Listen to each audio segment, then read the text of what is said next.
Hi, this is Joan Benoit Samuelson, long-distance runner and marathoner. Today I'd like to talk to you about running and training while you're on the road traveling. Travel and running aren't always easy, especially when you're a creature of your training. And finding a place to stay that makes sense for you as a runner while you're on the road is very important. I always like to find a hotel that affords me the opportunity to run a short distance to either a waterfront or a park or a track. These are three different places where I can really run to my heart's content. Now, I may have to run around a park several times, or I may have to run around the track several times, or I may have to run up and down a waterfront. But wherever I am, I know that I'll find a place to run as long as I've done my homework before checking into the hotel.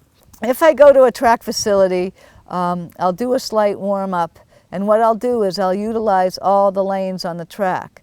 So I get to the track and I run lanes 1 and 2 at an easy pace, then I run lanes 3 and 4 at a harder pace, then I run lanes 5 and 6 at an easier pace, then I come back in by running 6 and 5 at a harder pace, 4 and 3 at an easier pace, and 2 and 1 at a harder pace. And if I have time, I may go back out to lanes 5 and 6 again and come back in. One thing I want to make sure that I'm doing is alternating the direction in which I'm running, because as an aging athlete, I get concerned about developing joint issues, and I want to make sure my outside leg is not always taking the brunt of the circuits, or my inside leg is having issues as a result of being the inside leg all the time. So vary the direction of your runs, especially if you're going to do multiple sets on the track. But you can do a fair amount of distance on a track, and you can also vary your speeds and do some sort of a track workout on a track, wherever that track may be. If I'm on a waterfront, I may run at whatever pace I feel like running on that particular day. Sometimes I'll run into other runners. I personally don't like to be passed while I'm running in cities, and I will try to catch runners who might be up there running ahead of me, and if I find that our paces are compatible, I may run with that person for a while or not. Another place to run is in the park, and if you can do circuits on the perimeter of a park, that often gives you a decent workout. But find these places when you're traveling. Oftentimes there'll be other travelers who are runners. You never know who you might meet out there.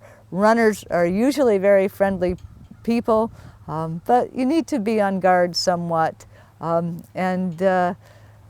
It's amazing how many stories that runners can share, either because they've run similar races or they know other runners in other regions of the country or the world.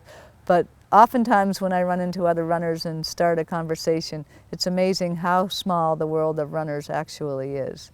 So make the best out of your travels. Understand what resources are available to you. If the weather is really bad or you find yourself in an area that's not really a safe place to run, you may resort to the treadmill. Most hotels have health clubs, and most hotels have either elliptical trainers or treadmills. You can do a workout on those pieces of equipment. But that's my last resort, because I really like to get outside when I run. So in summarizing, travel on the road. Make sure you do your research when booking a hotel. Make sure they either have a health club or easy access to a community track or college track or a park or a waterfront. Make sure that you know how long you're going to be in town so that you can vary your workouts and accommodate the workouts that you want to do as you train for the specific marathon you have in mind. And number 3, enjoy meeting new people on the run. There are many inspiring stories out there that can motivate you as a runner. This is Joan Benoit Samuelson. Thanks for listening.